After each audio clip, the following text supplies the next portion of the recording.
Commander Jack Wilson stood at the far end of the Galactic Council chamber, his back straight despite the weight of Earth's expectations on his shoulders. The massive circular room sparkled with the holographic displays of over 30 alien civilizations. Some representatives appeared in person, while others projected their images across countless light years. Jack had served as Earth's representative for 5 years now, but the feeling of awe never quite faded, nor did the sting of mockery. "The human wishes to speak," announced Lord Krell, the Vril ambassador. His tall, thin frame towered nearly 8 feet high, skin the color of polished silver. "Let us all prepare for an emotional outburst, as is their way." Soft laughter rippled through the chamber. Jack kept his face neutral, though his knuckles whitened as he gripped the edge of his podium. "Earth has completed the mining operation." "On Titan," Jack said, his voice steady. "We delivered the rare minerals as requested 3 weeks ahead of schedule, and lost how many of your kind in the process?" asked a round, tentacled creature to his right. 4, Jack answered. "Always rushing in without proper planning," Lord Krell said with a dismissive wave of his long 6-fingered hand. "It is the way of young species." Jack swallowed his anger. The humans hadn't been given proper information about the unstable ice sheets. It seemed to happen every time. Critical details conveniently forgotten when briefing the humans. The Council had admitted Earth to their ranks 200 years ago, after humans developed faster-than-light travel. What had seemed like a great honor quickly revealed itself as something else. Humans were the newcomers, the youngsters, the emotional creatures who hadn't spent thousands of years mastering their baser instincts. But they were useful. The mining team succeeded despite the incomplete information provided, Jack said. "Which brings me to my next point. Earth requests a seat on the Resource Distribution Committee." This time the laughter was louder. A blue-skinned representative leaned forward. "Commander Wilson, your people have barely mastered space travel. The committee requires a deeper understanding of galactic economics." "We've been trading with the Council for 2 centuries, Jack replied, "and Earth handles the most dangerous resource collection missions." "Because you are willing to risk your lives foolishly," Lord Krell said. "We simply make use of your natural tendencies." The truth hung in the air, unspoken but understood by all. Humans were the daredevils of the galaxy, while ancient species like the Vril had evolved to value caution and careful planning over thousands of years. Humans still possessed the recklessness of youth. They would dive into radioactive moons, explore unstable wormholes, and venture into hostile territories where other species feared to tread, and the Council used this to their advantage. "The request is denied," Lord Krell announced. "But we do have another mission that seems suited to human talents." "Of course they did." Jack nodded, knowing what would come next. 3 hours later, Jack left the Council chambers with orders to investigate a strange anomaly that had appeared at the edge of known space. Reports showed unusual energy readings that defied explanation. Several probes had been sent, but none returned. Perfect work for expendable humans. Back on his ship, Jack slumped into his captain's chair and rubbed his temples. "That bad, huh?" asked Lisa, his communications officer. Her dark eyes studied his face with concern. "The usual," Jack replied. "They need brave humans to do what they're too smart to try themselves." Lisa snorted. "You'd think after 2 centuries they'd show a little respect." "Why would they?" said Mark, the ship's engineer, without looking up from his console. "We keep doing their dirty work. They have no reason to change." Jack gazed out at the stars through the view screen. Earth had been so excited to join the galactic community. Humans had dreamed of alien friends for generations, imagining advanced beings who would help them solve the problems of disease, hunger, and war. Instead, they found themselves at the bottom of a very tall pecking order, useful only for their willingness to take risks. "We have our orders," Jack said finally. "Set course for the outer rim. There's an anomaly to investigate." "What kind of anomaly?" Lisa asked. "The kind that eats probes, apparently." Jack replied with a grim smile. The journey took 3 weeks. Jack assembled a team of specialists from Earth's finest: Dr. Anna Reed, a brilliant physicist; Tom Martinez, a former soldier with extensive combat experience, and Ben Miller, an expert in alien technologies. Together with Jack's crew, they prepared as best they could for the unknown. The anomaly came into view on the 23rd day. It hung in space like a tear in reality, a shifting, shimmering rift that seemed to both absorb and emit light. "I've never seen readings like these," Anna said, her eyes wide as she studied her instruments. "It's as if space itself is folding." "The Council has sent 3 unmanned probes," Jack told the team during their final briefing. "None returned data. We're the first manned mission." "Because we're human and therefore disposable," Tom said bitterly. The former soldier had a deep scar running down his left cheek, a souvenir from a previous simple mission for the Council. Jack couldn't argue with that assessment. "We'll take all possible precautions. The small research vessel will approach while the main ship maintains a safe distance." "Define safe," Ben muttered. Despite their jokes, Jack could see the familiar look in his team's eyes. It wasn't just fear. It was determination. Humans had always pushed boundaries. Long before the stars were within reach, they had climbed the highest mountains, dived to the deepest ocean trenches, and ventured into the harshest deserts. It was both their greatest strength and their greatest weakness. The research vessel launched the next morning. Jack, Anna, Tom, and Ben crowded into the small craft as it approached the anomaly. The closer they got, the more instruments failed. First communications, then long-range scanners. "We should turn back," Ben suggested as the ship's systems flickered. "Not yet," Anna said, her eyes fixed on the readings. "There's something familiar about the energy pattern." The anomaly pulsed, expanding slightly.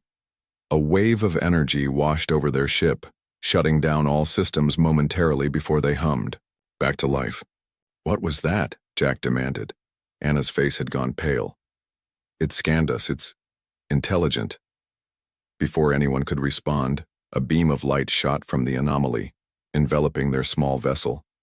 Jack felt a strange sensation, as if his mind was being gently examined. Then a voice spoke, not aloud, but directly into their thoughts. "Humans." At last. The team exchanged shocked glances. Jack cleared his throat. "We are representatives of Earth and the Galactic Council. The Council sends humans to do their dangerous work," the voice responded, somehow conveying amusement. "Some things never change." "You know the Council?" Anna asked. "I knew them when your kind still huddled in caves," the voice said. "I have waited. Watching. Testing." The anomaly pulsed again, and suddenly a pathway seemed to open within it. A tunnel of light leading somewhere beyond. "Enter if you dare," the voice challenged. "Or return to your masters with nothing as they expect." Jack looked at his team. This was exactly the kind of reckless action the Council expected of humans. The smart choice would be to retreat and report. "What do you think?" he asked Anna. She hesitated, then smiled. "When have humans ever backed down from a mystery?" Tom checked his weapon. "I didn't come all this way to turn around." Ben nodded in agreement. Jack took a deep breath and guided their vessel toward the glowing pathway. As they crossed the threshold, he couldn't help but wonder if they were proving the Council right about human recklessness, or if perhaps, for once, that very quality might lead to something the ancient cautious species had missed in their millennia of careful existence. Either way, they were about to find out. Brightness surrounded them as their small vessel entered the anomaly. Jack gripped the controls, though they responded sluggishly at best. The ship shuddered and groaned around them. "Systems failing," Ben called out, his fingers dancing across the flickering control panel. "Power dropping to critical levels." Anna's eyes never left her readings. "This isn't just a spatial anomaly, it's some kind of gateway." A final flash of light blinded them momentarily. When their vision cleared, the team found themselves in what appeared to be normal space again, except nothing was normal about it. Instead of the empty void they had left behind, they now floated in orbit around a massive structure. It resembled a sphere made of interconnected rings, each spinning slowly in different directions. The entire construction must have been at least 10 miles across, gleaming with a dull bronze color that somehow looked both ancient and timeless. "Is that," Tom whispered, pressing his face to the viewport, "artificial?" "Definitely," Anna replied, her voice filled with wonder. "And incredibly old based on the radiation patterns, possibly millions of years." Jack checked their systems. "Communications are back online, but there's no sign of the anomaly we came through. We're trapped here wherever here is." The mysterious voice returned to their minds. "Your vessel requires repair. Approach Dock 7. As if responding to the command, one section of the massive sphere opened, revealing a hangar large enough to accommodate their small ship. Light spilled out, guiding their way. "Could be a trap," Tom said, hand resting on his weapon. Jack considered their options, which were painfully few. "We have no way back and limited life support. We need to take the chance." He guided their damaged vessel toward the opening. As they entered the hangar, they could see that it was part of a much larger docking area, with spaces that could hold thousands of ships. All were empty except for theirs. The moment they landed, their ship's systems fully restored themselves. "Power levels returning to normal," Ben reported with surprise. "It's as if something is fixing us remotely." "Prepare to disembark," Jack ordered. "Standard exploration protocols. Tom, you're armed, but weapons stay holstered unless absolutely necessary." The team exited their ship into the cavernous hangar. The air was breathable, the temperature comfortable, suspiciously so, as if the environment had been adjusted specifically for human needs. "Welcome," said the voice, now seeming to come from all around them. "Follow the path." Lights illuminated along the floor, forming a trail that led them deeper into the structure. As they walked, the walls around them seemed to shift subtly, displaying images of stars, planets, and galaxies. "It's showing us the universe," Anna said, mesmerized. "But some of these star systems, I don't recognize them." "They no longer exist," the voice explained. "What you see is history, the rise and fall of 1,000 civilizations before your council was born." The path led them to a vast circular chamber. In its center floated a pulsing crystal about the size of a human head. It glowed with an inner light that shifted between colors: blues, purples, and occasional flashes of brilliant gold. "The heart," the voice said simply. Jack approached cautiously. "What is this place? Who are you?" "This is the Nexus, built by those you would call the Ancients. I am its keeper. I have many names, but you may call me Guardian." Anna couldn't take her eyes off the crystal. "Is this some kind of power source?" "It is knowledge, memory, power, potential." The voice paused. "Approach, Dr. Reed." Anna froze. "How do you know my name?" "I learned much when I scanned your vessel. Your minds are fascinating, different from when I last encountered humans." Jack stepped in front of Anna protectively. "Why have you brought us here?" "Because the time approaches. The cycle continues, and humans—" The voice seemed to consider its words carefully. "Humans may be the key this time," Tom scoffed. "The key to what? Being used again? That's all we are to the galaxy, expendable risk-takers." "That is how they use you," the Guardian agreed. "But not what you are." The crystal pulsed more intensely, casting their shadows against the walls. "Dr. Reed," the voice said again. "The heart responds to you. Touch it and see." Jack shook his head. "Anna, I don't think—" "It's okay," she said, stepping forward. I think it wants to show us something important." Before Jack could stop her, Anna reached out and placed her palm against the crystal's surface. The effect was immediate. Anna gasped, her eyes widening. The crystal flared with brilliant light, its glow spreading up her arm and across her body. She didn't appear to be in pain, rather her face showed pure amazement. "Anna," Jack called, rushing forward. "I'm okay," she whispered, not taking her hand from the crystal. "I can see everything." For nearly a minute she remained connected to the heart. When she finally pulled away, Tears streaked down her cheeks. "What did you see?" Ben asked softly. Anna turned to them, her expression haunted. "Earth. I saw Earth burning. I saw war spreading. Across the galaxy, I saw the Vril." She stopped, shaking her head as if trying to clear it. "The heart shows many possibilities," the Guardian explained. "What was, what is, what could be." "Why does it respond to humans?" Jack asked. "What makes us special?" "Your minds are different," the Guardian said. "The ancients who built this place were much like you, curious, adaptable, emotional. Other species like the Vril have evolved toward logic and caution. Their minds cannot connect with the heart as yours can." Tom gestured around them. "So what exactly is all this for?" "The ancients built the Nexus as both a library and a weapon. They foresaw threats from beyond the limits of this galaxy. They created the heart to harness a power you cannot yet comprehend." Jack's mind raced with implications. "And you think humans should control this power?" "I make no such claim," the Guardian replied. "I merely observe that humans can access it. Whether you should is a question you must answer yourselves." Anna had been quiet, still processing what she had seen. Now she looked up sharply. "The Vril know about this place, don't they? That's why they keep humans under their thumb. They're afraid of what would happen if we found it."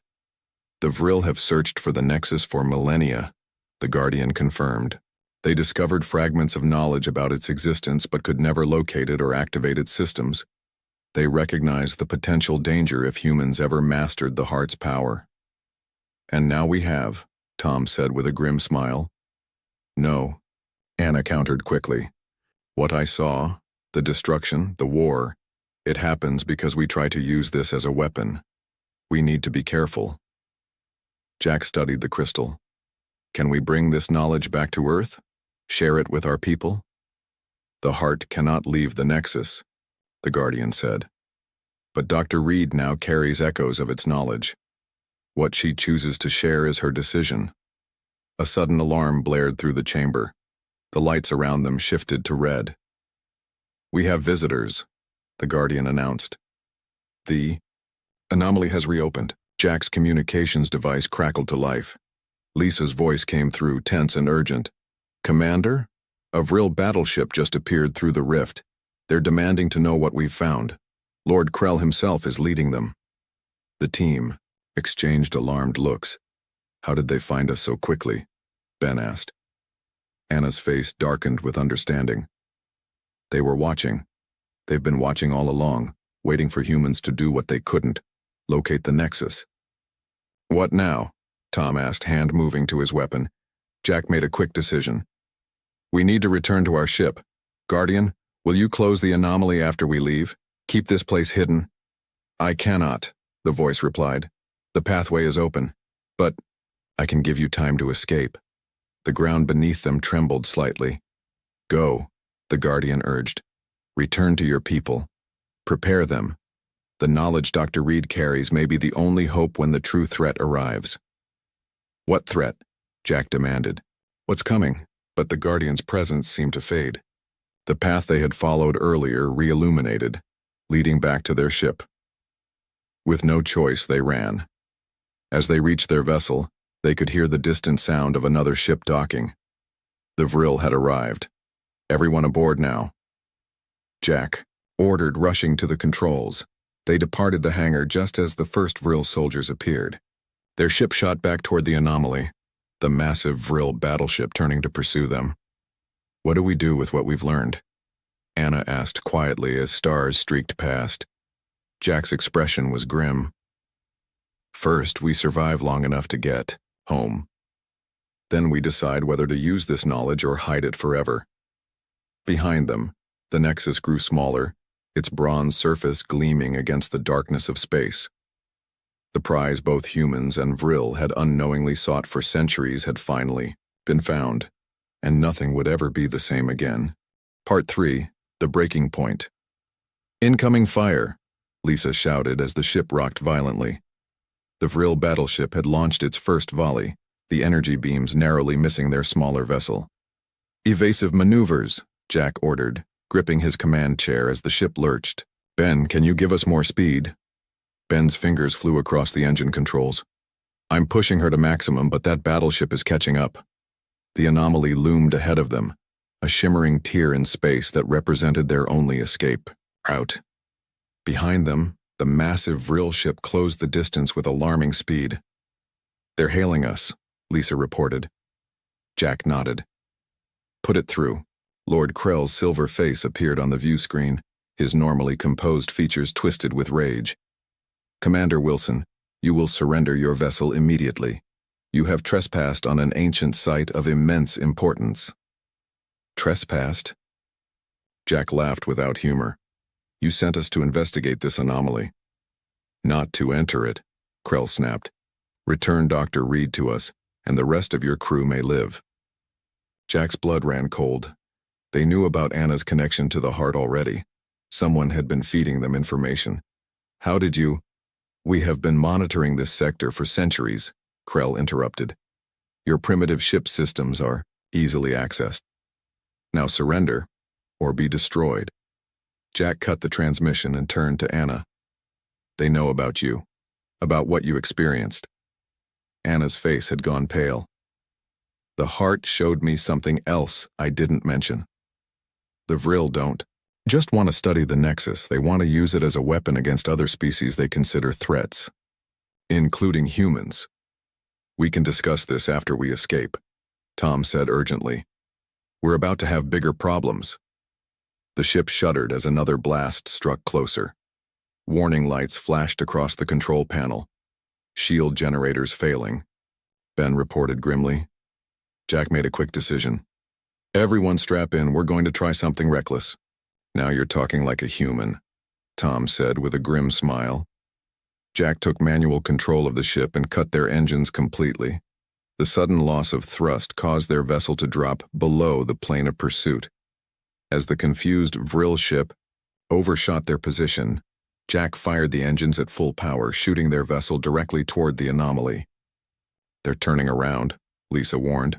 Coming back fast. Too late, Jack said as their ship plunged into the shimmering light of the anomaly. The familiar disorientation followed, systems failing temporarily before they emerged on the other side, back in familiar space.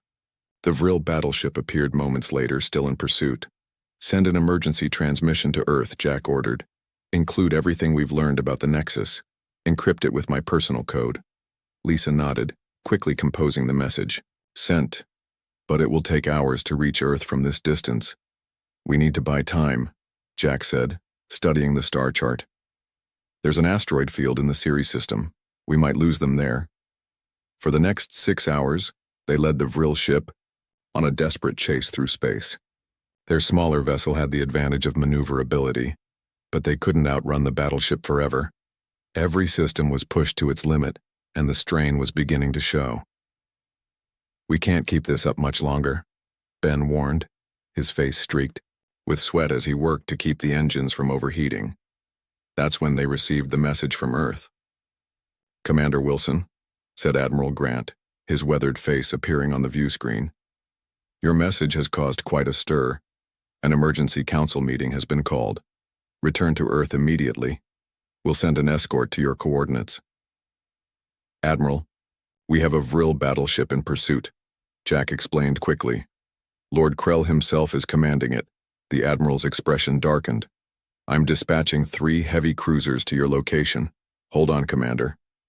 True to his word, less than an hour later, 3 of Earth's most powerful warships appeared from hyperspace. The Vril battleship, suddenly outgunned, backed off but continued shadowing them from a distance. Under the protection of the Earth fleet, they finally returned home. What they found there shocked them. Earth was in an uproar. Somehow, details about the Nexus and the Vril's true motives had leaked to the public. Protests filled the streets of every major city. Signs denounced the Galactic Council and the centuries of exploitation humans had endured. Humanity First read the largest banners. When they landed at the main spaceport in New Geneva, Jack and his team were immediately escorted to Earth's Central Command. Admiral Grant met them personally. The situation has deteriorated quickly, he explained as they walked through the secured corridors. Someone leaked classified information about your discovery and the Vril's reaction. People are angry. How bad is it? Jack asked. See for yourself. The Admiral gestured to a view screen showing massive crowds outside the Council embassy. The protesters' faces were twisted with anger as they shouted slogans against the Vril and other alien species. This wasn't what I wanted, Anna said quietly. They entered a large conference room where Earth's highest military and civilian leaders had gathered. At the center of the table sat President Davis, her face grave as she studied reports. Commander Wilson, she greeted him. Dr. Reed, you've stirred up quite the hornet's nest. Madam President, Jack acknowledged with a salute. We had no intention of causing a diplomatic incident. Perhaps it was long overdue, she replied. The Vril are demanding we turn over Dr. Reed and all information about the Nexus. The Council has backed their request. And your response? Tom asked boldly. I told them to go to hell, the President said simply. 200 years of being the galaxy's disposable heroes ends today. A murmur of approval went through the room. There's something you should know, Anna said, stepping forward. When I connected with the heart, I saw possible futures. Using the Nexus as a weapon leads to devastation, not just for the Vril, but for Earth as well. The President frowned. Are you suggesting we surrender this advantage? I'm suggesting we use it wisely, Anna replied. The knowledge it contains could transform our civilization without firing a shot. Before the President could respond, an aide rushed into the room. Madam President, there's been an incident at Research Facility 7. Everyone tensed. That was where they had been debriefed, where all the data from their mission was being stored. What kind of incident? The President demanded. An attack, the aide replied. A group calling themselves Humanity First broke in. They've taken hostages and are demanding access to all information about the Nexus. Jack exchanged alarmed glances with his team. Who's leading them? The aide hesitated. A man named Steve Miller. He's broadcasting his demands worldwide. A nearby screen activated, showing the face of a man in his 40s with hard eyes and a determined expression. People of Earth, Miller said, his voice calm but intense. For too long we've been the laughingstock of the galaxy, sent on suicide missions while advanced species mock our courage. The government has discovered a power that could change everything, yet they hesitate to use it. We will not squander this opportunity. Humanity will rise to its rightful place among the stars, by force if necessary. He's insane, Jack muttered. He has no idea what he's dealing with. Unfortunately, he has millions of supporters, Admiral Grant said grimly. This sentiment has been building for decades. The discovery of the Nexus was just the spark. The President turned to Anna. Dr. Reed, what exactly will happen if they try to use this knowledge as a weapon? Anna's eyes filled with the haunted look she'd had since touching the heart. The technology is beyond our understanding. Misusing it could trigger a chain reaction, destabilizing space-time throughout this sector. Billions would die, humans included. Then we need to stop them, Jack said firmly. Before they doom us all. It may already be too late. The President said, pointing to another screen. It showed the Vril battleship entering Earth's orbit, flanked by 5 additional warships. Lord Krell's voice came through the speakers. People of Earth, your actions constitute a direct threat to galactic security. Surrender all data regarding the Nexus immediately, or face the consequences. The room fell silent. They're afraid, Anna realized aloud. For the first time in centuries, the Vril are genuinely afraid of humans. Jack looked from the image of the Vril fleet to Miller's continuing broadcast. 2 sides pushing toward a confrontation that could end in disaster. We've spent centuries being mocked for our courage, he said quietly. Now we need to find a different kind of bravery, the courage to step back from the brink. But as alarms began to sound throughout the building, Jack wondered if anyone was still listening to reason. The breaking point had arrived. Sirens wailed throughout New Geneva as the Vril warships maintained their threatening position in Earth's orbit. On the streets below, crowds grew larger by the hour. What had started as protests had evolved into something more dangerous. People were arming themselves, their faces set with grim determination. In the central command bunker, Jack watched multiple screens with growing alarm. President Davis was locked in emergency talks with her advisors, while military leaders prepared defense plans. The atmosphere was thick with tension. "This is spiraling out of control," Jack said to Anna, who stood beside him studying the data from the Nexus. "Miller's people are gaining access to more sensitive information by the minute." Anna nodded grimly.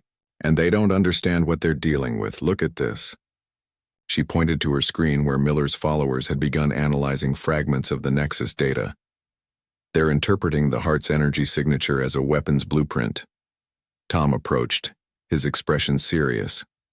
"Military just intercepted communications from 3 more Humanity First cells. They've taken control of satellite installations in Africa, South America, and Australia. They're trying to create a global network." "For what purpose?" Jack asked, though he feared he already knew the answer. "They think they can use Earth's combined communication arrays to replicate the heart's energy signature," Anna explained. "They believe it will disable Vril technology." "And will it?" Anna's face paled. "It won't just affect the Vril. If they succeed in generating even a fraction of the heart's power without proper containment, it could tear holes in space-time across the solar system." The doors to the command center slid open as President Davis entered, her face drawn with exhaustion. Admiral Grant followed close behind. "We have 30 minutes, the president announced. "The Vril Council has delivered their ultimatum. Either we surrender Dr. Reed and all Nexus data, or they'll begin military operations against Earth." "They can't seriously be threatening a full-scale invasion," Jack said. "That's exactly what they're threatening," Admiral Grant confirmed. "And, based on our intelligence, they've been preparing for this possibility for decades. They have the firepower to do significant damage." "What about our defenses?" Tom asked. "We could put up a fight," the Admiral acknowledged. "But the casualties would be catastrophic on both sides." Anna had been quiet, her fingers dancing across her tablet as she analyzed data.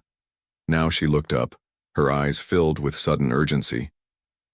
"There's something else," she said. "Miller's group. They've somehow accessed part of my personal notes from the Nexus. They're attempting to activate a resonance pattern that could destabilize the anomaly itself." "Is that even possible?" Jack asked. "The heart showed me it was," Anna confirmed. "If they succeed, it would create a cascading reaction. The anomaly would expand, potentially swallowing our entire solar system." President Davis stared at her. "And they're doing this deliberately?" "No," Anna said, shaking her head. "They think they're creating a defensive shield. They don't understand the consequences." The president turned to Jack. "Commander Wilson, I need options. Military solutions don't appear viable, and diplomacy has failed." Jack studied the various screens showing the crisis unfolding from multiple angles: the Vril fleet, Miller's growing movement, the panicking public. An idea began to form. "We need to speak to both sides simultaneously," he said finally. "Not through diplomatic channels or military threats, but directly to the people, all people." "A broadcast?" the president asked. "Yes, but not from you or any political figure," Jack said. "From Dr. Reed. She's the only one who truly understands what's at stake because she connected with the heart." All eyes turned to Anna, who looked startled. "Me? I'm a scientist, not a public speaker." "That's exactly why it needs to be you," Jack insisted. "This isn't about politics or military strategy. It's about truth." After a moment of consideration, the president nodded. "Make it happen. Use the emergency broadcast system. Global reach. All channels." Technicians worked frantically to set up the broadcast. Anna sat quietly, gathering her thoughts while Jack stood supportively at her side. "What if this doesn't work?" she whispered to him. "Then at least we tried something other than threats and violence," he replied. "Sometimes the bravest thing isn't charging forward, it's knowing when to take a step back." 20 minutes later, Anna Reed's face appeared on screens across Earth and was transmitted to the Vril fleet. She looked nervous but determined. "People of Earth and representatives of the Vril Confederation," she began. "My name is Dr. Anna Reed. I am the human who touched the ancient artifact known as the heart within the Nexus." She took a deep breath before continuing. "What I experienced there wasn't just knowledge or power, it was understanding. The heart showed me many possible futures, and in nearly all of them where we choose confrontation, both humans and Vril suffer catastrophic losses." Images began to appear beside her, visualizations she had created from her memories of the heart's visions. They showed devastated planets, shattered fleets, and worse, tears in the fabric of space itself, expanding to consume entire star systems. "The technology of the ancients isn't meant to be a weapon," she continued. "It's meant to be a shield, not against each other, but against a greater threat that lies beyond our galaxy. A threat the ancients foresaw and prepared for." She looked directly into the camera. "To Steve Miller and the Humanity First movement, I understand your anger. For centuries, humans have been treated as second-class citizens of the galaxy, valued only for our willingness to take risks others won't. But the path you're choosing will destroy everything, not elevate humanity." She turned slightly, as if addressing the Vril now. "And to Lord Krell and the Vril Confederation, your fear is justified. The heart does respond uniquely to human minds, but your response, threats, and military action will only create the very outcome you fear." Anna's voice grew stronger. "The real courage isn't in fighting. Sometimes the greatest courage is in stepping back, in choosing restraint when every instinct screams for action." At Research Facility 7, Miller watched the broadcast, his face troubled as Anna's words resonated with many of his followers. Some had already lowered their weapons, uncertain. In the lead Vril warship, Lord Krell observed with narrow eyes, noting the reaction of his officers to the human woman's unexpected wisdom. Anna continued, "I propose a different path. Neither surrender nor war, but collaboration. The heart showed me that humans and Vril working together could unlock the Nexus's true purpose, a shield for all sentient life in our galaxy." She leaned forward, her expression intense. "True courage isn't just risking your life. Sometimes the braver choice is to risk your pride, to admit fear, to extend a hand rather than a fist." In the central command bunker, Jack watched various monitors showing reactions. On the streets, the crowds had grown quieter, listening. In the satellite facilities, some of Miller's followers had stopped their work on the Resonance Project. "It's working," he whispered. Anna's broadcast continued. "I am willing to share everything I learned from the heart, with both humans and Vril, under the condition that we form a joint research team with equal representation. No secrets, no advantages, no exploitation." She paused, then spoke her final words with quiet authority. "The ancients chose extinction rather than misuse the power they had created. Are we wiser than they were? Can we find the courage not to fight, but to collaborate, to put aside centuries of mockery and resentment for the sake of all our futures?" As her broadcast ended, silence fell across command centers, streets, and spaceships alike. For several tense minutes, no one moved. Then Jack's communication device signaled an incoming message from the Vril flagship. "Lord Krell is requesting to speak with Dr. Reed," Lisa reported, her voice tinged with disbelief. Almost simultaneously, a message came through from Research Facility 7. "Miller wants to talk," Tom said. "He's asking for a ceasefire in negotiations." Jack exchanged a look with Anna, whose shoulders sagged with relief. "It seems," President Davis said quietly, "that you've given both sides something they've lacked." "For a very long time, Dr. Reed." "What's that?" Anna asked. "A face-saving way to retreat from the brink," the president replied. "Sometimes that's all anyone really needs." Outside, the first Vril shuttle descended toward Earth, not carrying soldiers, but diplomats. The long standoff was ending not with an explosion of violence, but with the harder, braver path of dialogue. Jack placed a hand on Anna's shoulder. "Turns out the true test of courage wasn't what any of us expected." Anna nodded. "The heart knew that all along. Perhaps that's why it chose humans, not for our recklessness, but for our capacity to surprise, even ourselves. 1 month after Anna Reid's broadcast, the landscape of human-Vril relations had transformed dramatically. The massive conference room in New Geneva hummed with activity as scientists, diplomats, and military personnel from both species worked side by side. Holographic displays showed the nexus from various angles, with teams analyzing different aspects of the ancient structure. Jack watched from a balcony overlooking the operation, still amazed by how quickly things had changed. Beside him stood President Davis, her expression thoughtful. If someone had told me 2 months ago that we'd have Vril scientists working alongside humans as equals, I would have called them delusional, the president said. Jack nodded. Fear and respect often look similar from a distance. Speaking of which, the president said, gesturing toward the entrance where Lord Krell was arriving, flanked by 2 aides rather than armed guards, a significant change from his previous visits to Earth. The tall, silver-skinned Vril ambassador moved through the room, drawing stares but no longer the fearful deference of before. He spotted Jack and made his way up to the balcony. Commander Wilson, Lord Krell greeted him with a formal bow, a human gesture he had recently adopted. I trust the joint security protocols are satisfactory? They are, Jack confirmed. Our teams have established a perimeter around the anomaly. No unauthorized vessels will approach the Nexus. Lord Krell seemed pleased. Excellent. And Dr. Reid? How is her work progressing? See for yourself, Jack said, pointing to the center of the activity where Anna stood surrounded by both human and Vril scientists. Anna had become the natural leader of the joint research effort. Her direct connection to the heart gave her insights no one else possessed, and her balanced approach had earned respect from both sides.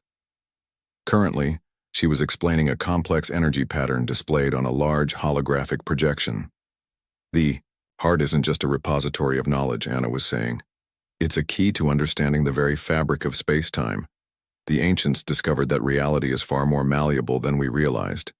A Vril scientist, one who had previously dismissed humans as primitive, was now hanging on her every word, asking insightful questions that Anna answered patiently. Remarkable, Lord Krell murmured. In all our history, I cannot recall a collaboration of this nature. Fear is a powerful motivator, President Davis noted.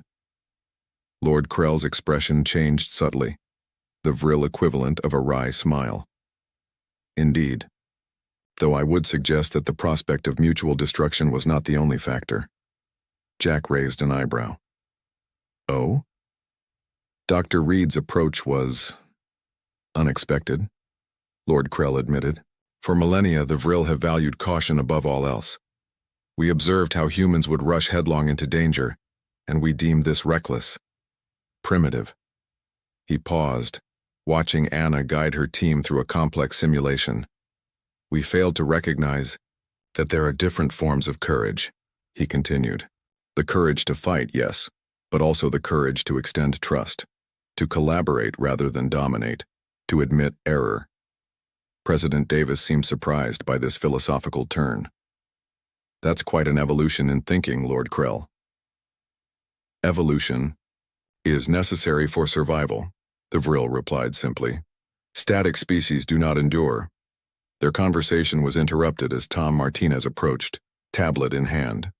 Since the crisis, Tom had been appointed head of security for the Joint Research Project, a position that required him to work directly with Vril security forces. The former soldier who once harbored deep resentment toward the Vril now coordinated daily operations with them. We've completed the analysis of Miller's network, Tom reported. Most of his followers have stood down, but we've identified 3 cells still attempting to access Nexus data. Are they a threat? Jack asked. Tom shook his head. Not anymore. Their access has been cut off and we're monitoring them closely. Miller himself has been surprisingly cooperative since meeting with Dr. Reid. Another unexpected development, Lord Krell observed. Anna has that effect on people, Jack said with a smile. Below them, the research area shifted as a new hologram appeared, a 3-dimensional map of the galaxy with several points highlighted in red. Anna's voice carried up to them. These are the locations the heart identified as potential breach points, she explained to the gathered scientists.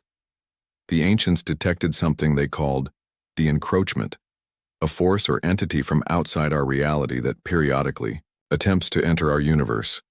The scientists, both human and vril, studied the map with intense focus.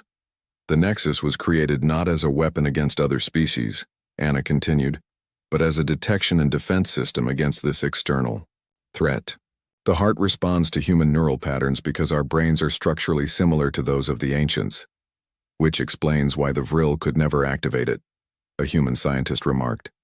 Precisely, Anna confirmed, but operating the system requires both human intuition and vril precision.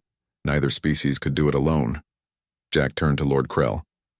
Convenient how that worked out, isn't it? Lord Krell's eyes narrowed slightly.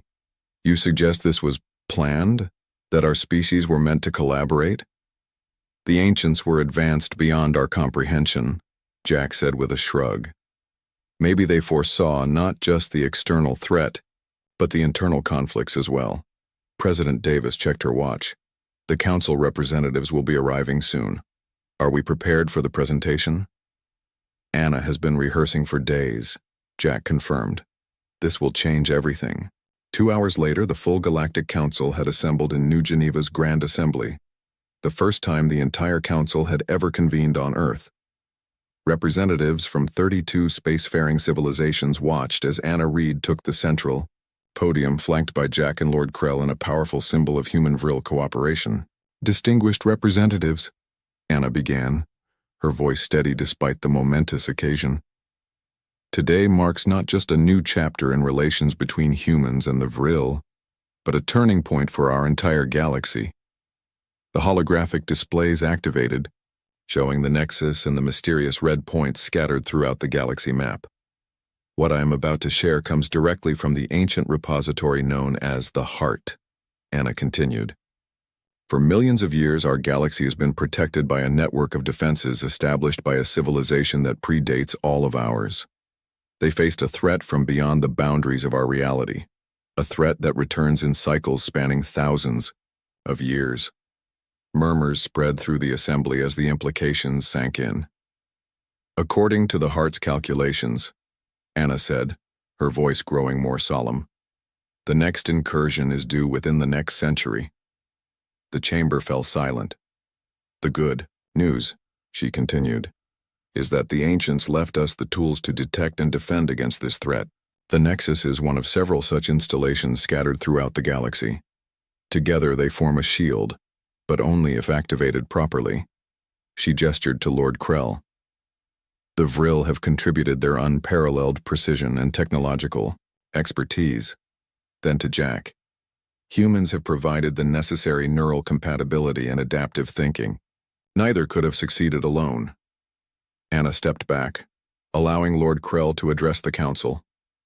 For centuries, the vril ambassador began, we have viewed humans as impulsive and reckless, qualities we viewed as dangerous. We now recognize these traits as valuable when balanced with our own tendencies toward excessive caution. He turned to face the human delegation. We mocked humans for their courage, never realizing that our mockery stemmed from our own fear, not of humans themselves, but of what their unpredictability represented. The council representatives watched in astonishment as Lord Krell formally bowed to the humans. On behalf of the Vril Confederation, I extend not just an apology, but an invitation. The new Nexus Treaty will establish equal status for Earth within the Galactic Council, with joint leadership of the Ancient Defense Initiative. Jack stepped forward next. Humanity accepts this invitation not as conquerors or victims, but as partners. The courage to fight is valuable, but so is the courage to cooperate, to set aside pride and work toward a common goal. As the council erupted in discussion, Anna caught Jack's eye and smiled. They had come so far from that small research vessel entering the anomaly just weeks ago. Later, as the formal proceedings ended and the various delegates mingled, Lord Krell approached Jack in a quiet corner of the reception hall. There is something I have wished to ask you, Commander, the Vril said, his voice lower than usual. What's that? Jack asked. Lord Krell seemed to hesitate, uncharacteristic for a Vril. Why did humans never retaliate?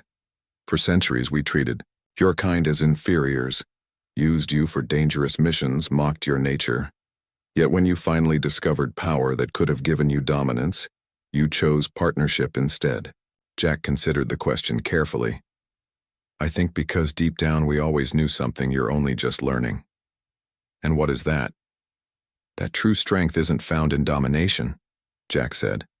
It's found in connection, in the space between species, between ideas. He smiled slightly. Perhaps that's what the ancients understood all along. Lord Krell was quiet for a long moment before responding. Perhaps we mocked humans for centuries because, in truth, we feared what you might become. His silver eyes met Jack's. We never expected you would become our allies. Together they looked out at the gathering, humans and Vril and representatives from dozens of worlds, no longer separated by ancient prejudices, but united by a new understanding. The war that nearly began had transformed into something far more powerful. A peace built not on fear or dominance, but on the most courageous act of all, reaching across the divide to a former adversary and finding common ground. That, Jack realized, was the greatest discovery of all. The morning sky above Sydney turned from blue to black as the massive ship entered Earth's atmosphere. People stopped in their tracks, looking up with a mix of wonder and fear.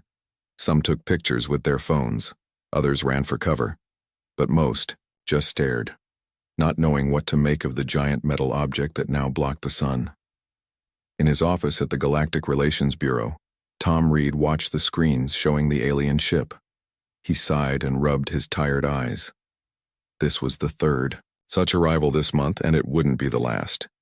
Another one?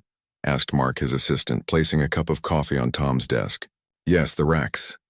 Right on schedule. Tom picked up the coffee and took a sip. Have the Voros made contact yet? Mark shook his head. Not yet, but their ship was spotted near Mars. They should be here within the hour. Tom nodded and stood up. He straightened his blue uniform jacket and checked his appearance in the small mirror on the wall. Looking professional was important when meeting aliens who already thought humans were primitive. Is the zone ready? Tom asked. Yes, sir. The Australian outback has been fully evacuated for 100 miles in all directions. All monitoring systems are in place. Good. Let's hope they follow the rules this time. It had been 15 years since Earth joined the Galactic Council. Humans had been shocked to learn they were far from alone in the universe. Even more shocking was learning that Earth was considered one of the most stable and peaceful planets in the known galaxy. Most advanced species had evolved on harsh, dangerous worlds. The Racks came from a planet with toxic air and constant storms. The Voros evolved underwater on a world covered in ice. These harsh conditions had made them tough, but it also meant their home planets couldn't survive the weapons they had created, so the Galactic Council had made a rule. Species with conflicts must fight on stable, resilient planets. Earth, with its moderate climate and strong but not extreme conditions, was perfect. The Council had approached human leaders with an offer: allow controlled conflicts on Earth in exchange for advanced technology and protection. The deal had been made, and now Earth served as a battlefield for alien disputes. The Rack ship landed exactly where it was supposed to, in the red desert of the Australian outback. A cloud of dust rose around it as its massive weight settled on the ground. The ship was shaped like a crescent moon, its black metal surface reflecting no light. Tom arrived by helicopter, along with Commander Lena Stone, Earth's military liaison. Their small aircraft looked like a toy next to the alien ship. Remember, said Lena as they walked toward the ship, show no fear. They respect strength. Tom nodded. He had met Racks before. They were tall, reptile-like creatures with rough, dark skin and 4 arms. They valued order and strength above all else. A door opened in the side of the ship and 3 Racks emerged. The one in front, clearly the leader, wore metal armor decorated with symbols of rank.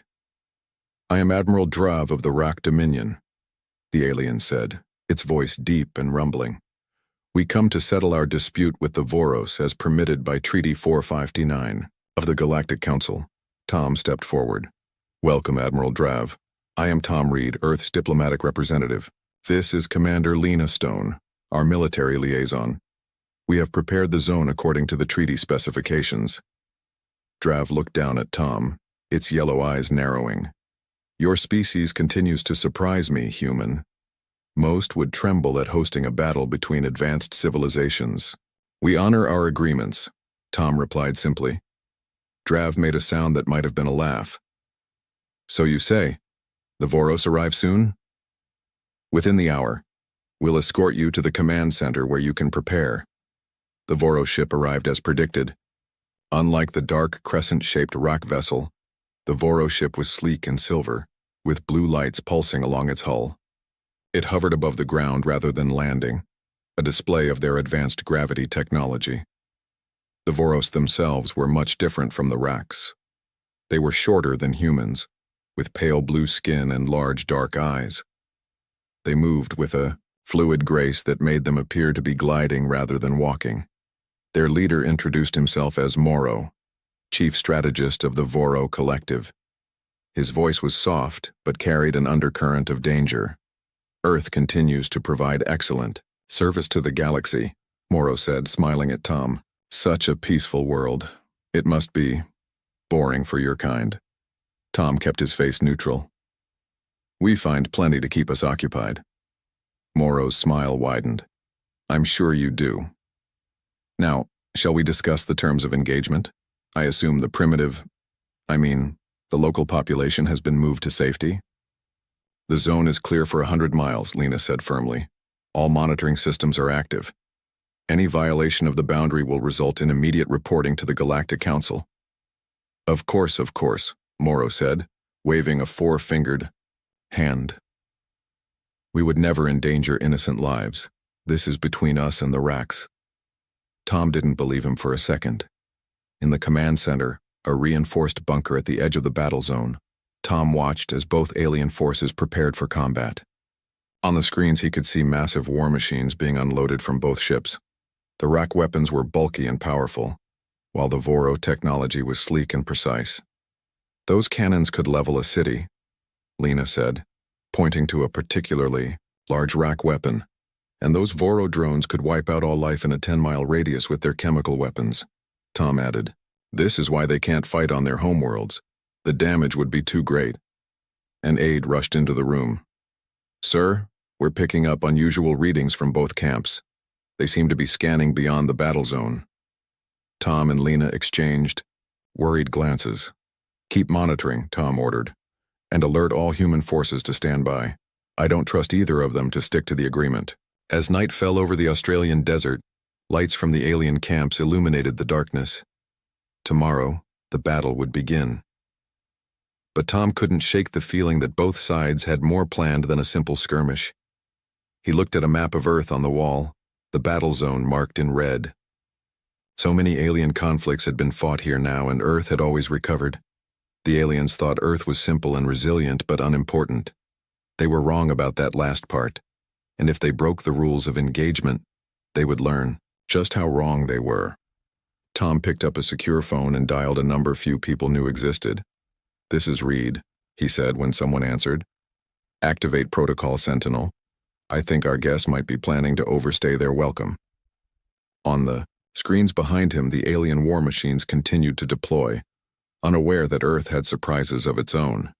The first rays of sunlight spread across the red desert as Tom walked between the two alien camps. The morning air was cool, but Tom knew it wouldn't last. By noon, the temperature would rise to over 100 degrees. The aliens didn't mind. Their homeworlds were far more extreme. Tom reached the Rak command post, a large dome-shaped structure that had been assembled overnight. Guards with forearms, each holding a different weapon, stood at the entrance. They recognized Tom and let him pass without a word. Inside, Admiral Drav was studying a holographic map of the battle zone. The alien commander stood nearly 8 feet tall, his rough skin looking like cracked earth. He didn't look up when Tom entered. "Your species sleeps too much," Drav said finally. "We have been preparing for hours while your kind rested." "Different biology," Tom replied with a shrug. I'm here to confirm your battle plans follow the agreed boundaries. Drav made a rumbling sound in his chest that Tom had learned was their version of a laugh. We will destroy the Voros within your rules. Human, our dispute goes back centuries, but we respect neutral ground. Tom nodded, studying the battle formations on the map. The Rak forces were arranged in tight groups, their heavy weapons positioned behind lines of armored vehicles. May I ask what started this conflict? Tom asked, genuinely curious. Drav turned his yellow eyes to Tom. The Voros stole technology from our ancestors, technology they were not ready to understand. They used it to expand their territory and threaten our worlds. And they say you attacked their colony ships without warning, Tom countered. History is written by those who survive, Drav said simply. Today, we will make sure our version is the one remembered. The Voro Command Center couldn't have been more different from the Raks. It was a floating platform that hovered 20 feet above the ground, surrounded by a shimmering energy field. Tom was lifted up to it by a gravity beam that made his skin tingle. Chief Strategist Morrow greeted him with a smile that didn't reach his large black eyes. The Voro leader wore a form-fitting suit that seemed to shift colors as he moved. Tom Reed, Morrow said, his voice musical. Come to check on us? How thoughtful of your primitive species to care about our comfort. Tom had learned to ignore the Voros casual insults. I'm here to verify your battle plans stay within the designated zone. Of course, Morrow said, waving him toward a liquid-like screen that showed their battle formations. Unlike the Raks' tight groups, the Voro forces were spread out, with small, fast units positioned to strike from multiple directions. Your world is quite pleasant, Morrow said as Tom studied the plans. Mild temperatures, breathable air, stable, ground. No wonder your kind evolved to be so unchallenged. We have our own challenges, Tom replied. Do you? Morrow moved closer. Your species hasn't faced the constant struggle for survival that shapes true warriors. That's why you're perfect hosts, but would make terrible fighters. Tom said nothing, but his jaw tightened. The Voros, like many alien species, believed that only those from harsh worlds could develop real strength. It was a common view in the galaxy, and one that had kept humanity safe so far. As long as aliens thought humans were weak but useful, Earth remained protected. We'll begin our assault at midday, Morrow continued. The Raks will be defeated before your sun sets. Then perhaps we can discuss expanding our relationship with Earth. The way he said it made Tom uneasy. The treaty is clear about the terms of your visit. Treaties change, Morrow said with another empty smile. The future is always in motion. Back at the command center, Tom found Lena studying satellite images of both alien camps. She looked up when he entered, her face serious. Something's wrong, she said without preamble. Both sides have deployed more forces than they declared, and they're positioning units at the edges of the zone, not just facing each other. Tom looked at the images. She was right. Both the Raks and Voros had units that seemed ready to move outward, not just against each other. They're planning to expand the battle zone, Tom said. Or worse. That's not all. Lena pointed to another screen showing energy readings. They're both scanning our defense systems, not just in the battle zone but across the continent. They're mapping our capabilities. Tom felt a chill despite the room's warmth. They're gathering intelligence on us. Why? Lena asked. They know we're not a threat to them. Maybe that's what they're confirming, Tom said slowly. Or maybe they're planning something after their battle. A technician called out from across the room. Sir, we're detecting communication between the Rak and Voro command ships. Tom and Lena exchanged shocked looks. The two alien forces were supposed to be bitter enemies. Why would they be talking before the battle? Can we intercept it? Tom asked. No, sir. It's heavily encrypted, but the fact they're communicating at all is very bad, Lena finished. Tom walked to the window and looked out at the desert. In the distance, he could see the alien ships rising above the flat landscape, like mountains that had appeared overnight. For years, Earth had served as the galaxy's neutral battlefield, a safe place for dangerous species to settle their disputes without destroying more volatile worlds. But what if that wasn't the real reason they came to Earth? Activate all hidden monitoring systems, Tom ordered, and send a coded message to all Earth defense outposts. Code yellow.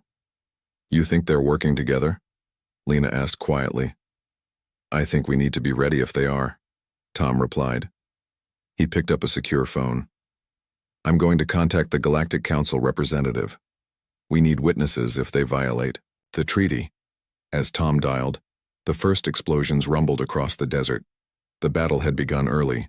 On the monitors, massive energy weapons fired between the two forces, lighting up the morning sky. The ground shook with each impact, but Tom couldn't shake the feeling that the real target wasn't either alien force, it was Earth itself. The desert shook as if caught in an earthquake. Massive rack war machines stomped across the sand, each step sending vibrations through the ground for miles. Their main cannons fired blasts of energy that turned sand to glass on impact. The air, filled with the smell of ozone and burnt earth. From the observation bunker 5 miles away, Tom and Lena watched the battle unfold on screens and through reinforced windows. The Voro forces moved like quicksilver across the battlefield, their smaller vehicles darting between attacks with impossible speed. Their technology is beyond anything they've shown in previous conflicts, Lena said, her eyes fixed on a Voro weapon that seemed to bend light around it. They've been holding back until now. Both sides have, Tom agreed, pointing to a rack destroyer that was unfolding into a form twice its original size. This isn't just about settling their dispute. They're showing off. But for who? Lena asked. For us? Before Tom could answer, an alarm sounded. A technician called out from a monitoring station. Sir, we've got movement outside the designated zone. Voro scout units are moving west toward Alice Springs. Get me visual, Tom ordered, moving to the main screen. The image showed sleek Voro vehicles breaking away from the main battle, racing across the sand toward the boundary of the zone. Contact the Voro command immediately, Tom said. Remind them of the boundary restrictions. A communications officer tried, then shook her head. They're not responding, sir. What about the racks? Lena asked, looking at another screen. They're just continuing the battle as if nothing's happening. Because they're in on it, Tom said grimly. This was the plan all along. He hit a button on the command console. All stations, this is Reed. We have a code yellow situation. Activate defensive measures at the boundary. Non-lethal warnings only at this stage. On the screens, they watched as hidden defense turrets rose from the sand at the edge of the battle zone. The weapons had been disguised as rocks and scrub, part of Earth's secret defensive network. They fired warning shots in front of the advancing Voro vehicles. The Voro scouts stopped, then changed direction, moving north instead. They're testing our boundaries, Lena said. Probing for weak spots. Another alarm sounded. Sir, we've got rack forces moving south now, called out another technician. Tom's face hardened. They're coordinating. I want all boundary defenses activated now. And get me a secure line to Global Command. We need to prepare for a full breach. In a hidden facility beneath the Australian outback, 300 miles from the battle zone, General Jack Wilson watched the same feeds with growing concern. Behind him, a room full of military personnel monitored systems that few humans knew existed. They're working together, his aide said, stating what was now obvious. Yes. Wilson's voice was calm, despite the situation. And now we know why they chose Earth for their so-called battles all these years. Intelligence gathering, the aide said. Wilson nodded. They've been mapping our defenses, testing our responses. Today they're making their move. He turned to a communications officer. Status of our orbital platforms? All satellites in position, sir.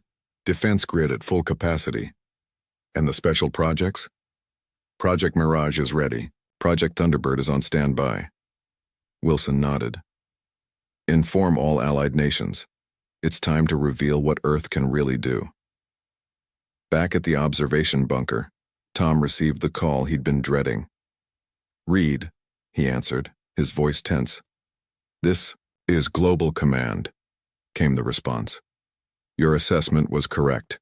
Both alien forces are now in direct violation of the treaty. The Galactic Council has been notified, but their nearest representatives are hours away. We can't wait hours, Tom said, watching as more alien units broke away from the main battle. They're spreading out in all directions now. Understood. You are authorized to activate Protocol Hammer, all necessary measures to contain the threat. Tom took a deep breath. Acknowledged. Read out. He turned to Lena, who was already watching, him with understanding in her eyes. It's time to show them what Earth can really do, she said. Tom nodded. Activate Protocol Hammer, all defensive systems to full capacity. Around the observation bunker, the ground began to shift.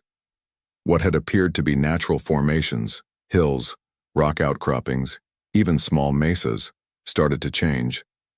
Metal surfaces emerged from beneath sand and stone as Earth's hidden defenses revealed themselves. In the sky above, clouds parted as camouflaged platforms descended.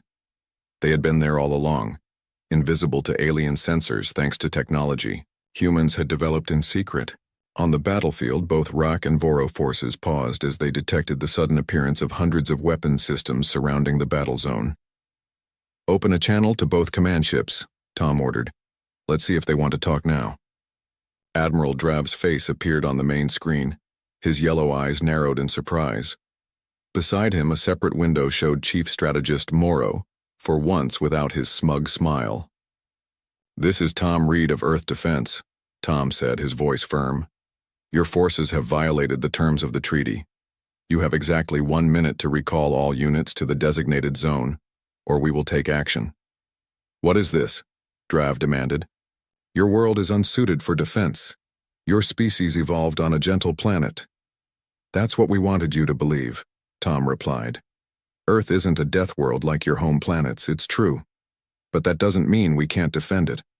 Your weapons cannot match ours, Morrow said, though his confidence seemed shaken. We have technology beyond your understanding. Do you? Lena stepped forward. Or do you have exactly the technology we've allowed you to see during your visits? On the battlefield, both alien forces had stopped advancing. Their commanders were clearly reassessing the situation as more and more Earth defenses revealed themselves. One last chance, Tom said. Return to the designated zone or face the consequences. Neither alien commander responded immediately. They were calculating, weighing their options. Tom nodded to Lena. Show them what just one of our systems can do. Lena pressed a command into her console. One of the newly revealed defense platforms targeted an empty area of desert between the alien forces. A beam of concentrated energy shot down, striking the sand. The impact created a perfect circle of glass 100 meters wide. The sand instantly melted by heat beyond what either alien force had demonstrated. In the silence that followed, Tom leaned forward. That was just a demonstration. Now what's it going to be? Peace? Or do we show you what humans from a gentle planet can really do when threatened? The alien commanders looked at each other, through their separate screens, their alliance of convenience suddenly in question as they faced an enemy neither had truly understood, until now. For 10 long seconds, no one moved. The holographic faces of Admiral Drav and Chief Strategist Morrow stared at Tom, their expressions unreadable to human eyes. On the battlefield, both RAC and Voro forces had stopped their advance, weapons still, powered but no longer firing. Then Admiral Drav spoke, his deep voice rumbling through the speakers. Very clever, humans. You have hidden much from the galaxy. As you have hidden your true intentions from us, Tom countered. Why the deception? Why pretend to fight each other while planning to attack Earth? Morrow's thin lips curved into a smile. Attack?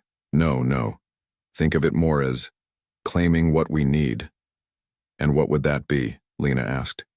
A perfect training ground, Drav said simply. Do you know how rare planets like yours are in the galaxy? Stable, temperate, with varied environments but no truly deadly areas. The perfect place to train soldiers and test weapons, Morrow added. Without the risks of our home worlds or the expense of creating artificial environments, Tom's eyes narrowed. So all these years, these battles were just a way to scout Earth for a full invasion? Invasion is such an ugly word, Morrow said, waving a four-fingered hand. We would have allowed your species to remain. Under supervision, of course. Your hidden defenses are impressive, Drav admitted. But they cannot stand against the combined might of our forces. You have shown your hand too early, human. On another screen, Tom could see both alien forces beginning to regroup. They were forming a unified front now, no longer pretending to fight each other. Tom exchanged a glance with Lena, then pressed a button on his console, muting the transmission. They're stalling, he said quietly, buying time to coordinate their attack. Lena nodded. Our demonstration didn't scare them enough. Then we need to show them more, Tom said, his face grim. He reopened the channel to the alien commanders. You have 30 seconds to begin withdrawing from Earth orbit. After that, we will consider this an act of war. Morrow laughed, the sound like tinkling bells. War? Your species has never fought beyond your own atmosphere. You have no fleet, no orbital defenses that we haven't already mapped. Are you certain about that? Tom asked. He nodded to a communications officer who sent a coded signal. On the screens showing Earth orbit, 6 patches of empty space suddenly shimmered and changed. Where there had been nothing, massive space stations now appeared, their advanced cloaking systems deactivated. Both alien commanders fell silent, their confidence visibly shaken. Project Mirage, Tom explained. We've had orbital defense platforms in place for years. Your sensors never detected them because, frankly, your technology isn't as advanced as you think it is. Impossible, Drav growled. We would have detected power sources of that size. Not if they use technology you don't understand, Lena said. Earth may be a gentle planet, but that doesn't mean we're gentle people. In his hidden command center, General Wilson watched as the alien forces hesitated. He turned to his communications officer. Status of Project Thunderbird? All units ready, sir. Waiting for your command. Wilson nodded. On my mark. Back in the observation bunker, Tom received a message from Global Command. He read it quickly, then looked up at the alien commanders still visible on the screen. Your time is up, he said. You should have taken our offer to leave peacefully. Before either alien could respond, Tom cut the transmission. He turned to Lena. Project Thunderbird is launching. Get everyone to secure positions. Throughout the Australian outback, the ground began to crack open. What appeared to be natural formations, rocky outcroppings, dry riverbeds, even small hills, split apart. From these hidden bunkers, sleek vessels rose into the air. Unlike the bulky rock ships or the elegant Voro craft, these human vessels were built for one purpose: defense. In orbit, the newly revealed space stations powered up weapon systems that had been hidden for decades. On screens around the world, military commanders watched as Earth revealed its true strength. The alien ground forces began to retreat toward their ships, suddenly unsure of the situation. What they had thought would be an easy conquest was turning into something very different. In the RAC command ship, Admiral Drav watched with growing concern as human defensive systems activated across the planet. His second-in-command approached cautiously. Admiral, our scouts report similar defensive activations on all continents. The humans have been building in secret for years. Drav's yellow eyes narrowed. How did they hide this from us? Their technology should be primitive compared to ours. It appears we severely underestimated them, sir. The Voros are signaling.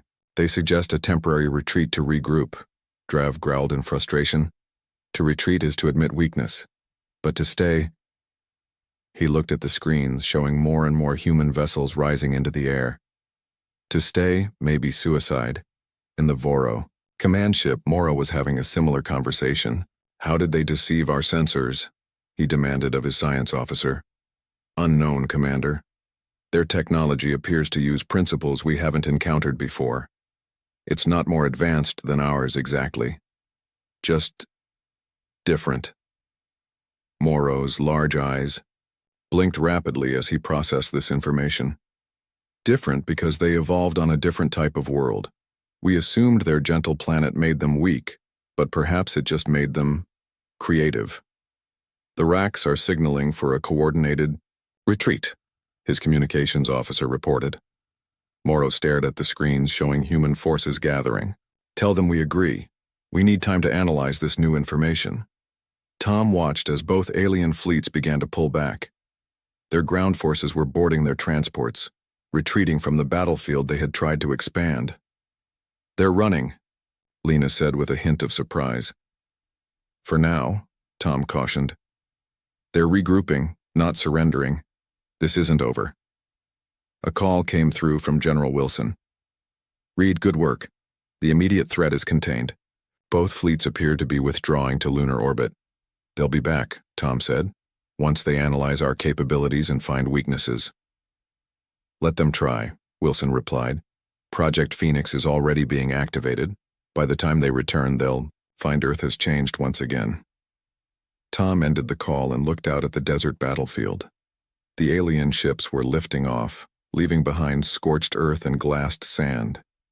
The damage was extensive, but confined to the designated zone. What, now? Lena asked, coming to stand beside him. Now we prepare, Tom said. The galaxy believed Earth was valuable only as a stable battlefield. Today they learned we're much more than that. And tomorrow, Tom smiled grimly. Tomorrow we show them what humans from a gentle planet can really do when pushed too far. Above them, the alien ships disappeared into the clouds, retreating to space. But the battle for Earth had only just begun. 3 days had passed since the alien retreat. The skies above Earth were tense with activity, as both the Rack and Voro fleets maintained positions near the moon. They had not attacked again, but they had not left either. In the Global Defense, headquarters beneath Geneva, Tom stood before the United Earth Council. The room was filled with leaders from every continent, their faces serious as they reviewed the events in Australia. The aliens remain in lunar orbit, Tom reported. Our intelligence suggests they're analyzing our defense capabilities and preparing for a coordinated assault. The council president, a tall woman named Helena Rivera, leaned forward. And our readiness for such an assault? Project Phoenix is now at 80% deployment, Tom replied. If they attack within the next 12 hours, we can hold them. Beyond that, our chances improve by the hour. What do they want? Asked another council member. Just a training ground, or is there more? Tom gestured to Lena, who stepped forward with a data tablet.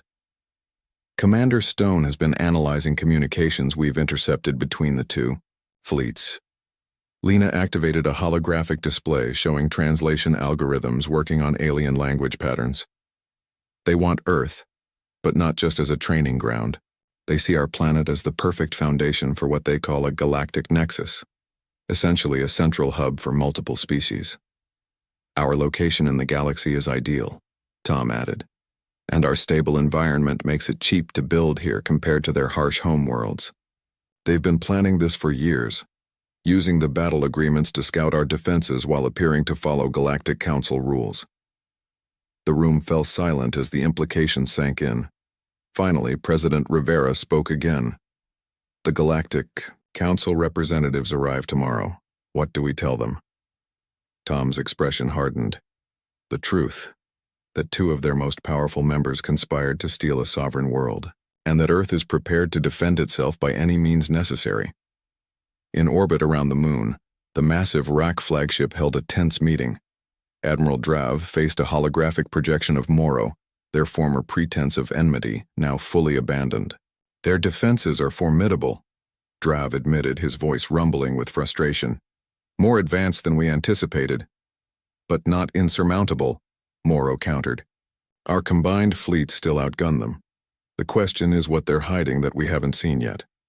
The Galactic Council representatives will reach Earth tomorrow, Drav said. Once they arrive, direct action becomes more complicated. Morrow's thin lips curved into a smile. Then we must act before they arrive. A swift, overwhelming strike that leaves the Council no choice but to accept the new reality. Agreed, Drav nodded, his yellow eyes glinting. We attack at dawn, Earth time. All forces, maximum deployment. As the hologram of Morrow faded, Drav turned to his weapons officer. Prepare the world breaker. If we cannot have Earth, no one will. Dawn was breaking over the Pacific Ocean when Earth's orbital sensors detected movement from the alien fleets. In the Australian command center, Tom and Lena were awakened by urgent alarms. They rushed to the control room where screens showed both alien fleets advancing toward Earth in perfect formation. They're coming in fast, Lena reported, studying the tactical displays. All ships powered for combat. Tom activated the global communication system. This is Reed. Invasion confirmed. All Phoenix units to battle stations. This is not a drill. Across the planet, hidden installations hummed with power as Earth's final defenses came online. In orbit, the cloaked defense platforms revealed in the previous confrontation now shifted position, forming a protective net around the planet. Time to intercept? Tom asked. 17 minutes, a technician replied. Wait, we're detecting an energy buildup in the RAC flagship. It's massive, sir. Lena moved to a sensor console, her face paling as she read the data. They're powering a planet-killer weapon, something they call the World Breaker. Tom's jaw tightened. So they'd rather destroy Earth than let us keep it. He turned to the communications officer. Signal General Wilson, it's time for Phoenix Prime. In orbit, the approaching alien fleet suddenly detected new energy signatures appearing around Earth. Where there had been empty space, massive structures began to phase into view. Not space stations this time, but warships. Earth's hidden fleet, built in secret over decades, finally revealed itself. Unlike the alien vessels with their intimidating designs meant to inspire fear, the human ships were sleek and practical. What they lacked in size, they made up for in numbers. Hundreds of vessels moved into defensive positions, their weapons trained on the incoming threat. On the RAC flagship, Admiral Drav stared in disbelief at the sensor readings. Impossible. They cannot have built such a fleet without our knowledge. His tactical officer was equally stunned. The ships are using some form of phase technology we've never encountered. They existed between dimensions until now. The World Breaker? Drav demanded. Still charging, Admiral. 4 minutes to firing capacity. Drav made a decision. All ships, maximum speed. Break through their lines. The World Breaker must have a clear shot at the planet. In the Geneva headquarters, President Rivera received the report from Tom. They're coming in hard and fast, Tom's voice came through. And they've got a planet-killer weapon. Rivera's face remained calm despite the news. Is Phoenix Prime ready? Yes, Madam President. Awaiting your authorization. Rivera looked around the council chamber. Every face nodded in silent agreement. She turned back to the communication screen. Authorization granted. May the stars witness that we tried peace first. As the alien fleets accelerated toward Earth, the human ships held their positions. When the Rax and Voros came within firing range, they launched their first salvos, energy beams and plasma torpedoes streaking through space toward the defenders, but the attacks never reached their targets. Halfway between the fleets, the fabric of space itself seemed to ripple and fold. The alien weapons disappeared into what appeared to be small, contained singularities that winked into existence and then closed just as quickly. What is happening? Morrow demanded from his command ship. His science officer worked frantically at her console. They've weaponized space-time. Somehow they're creating micro-singularities that intercept our attacks. On the screens, the human fleet began to advance, their own weapons now firing. But unlike the alien weapons, these passed through space unaffected, striking Rack and Voro, ships with unerring accuracy. Phoenix Prime, Tom explained to Lena as they watched from Earth.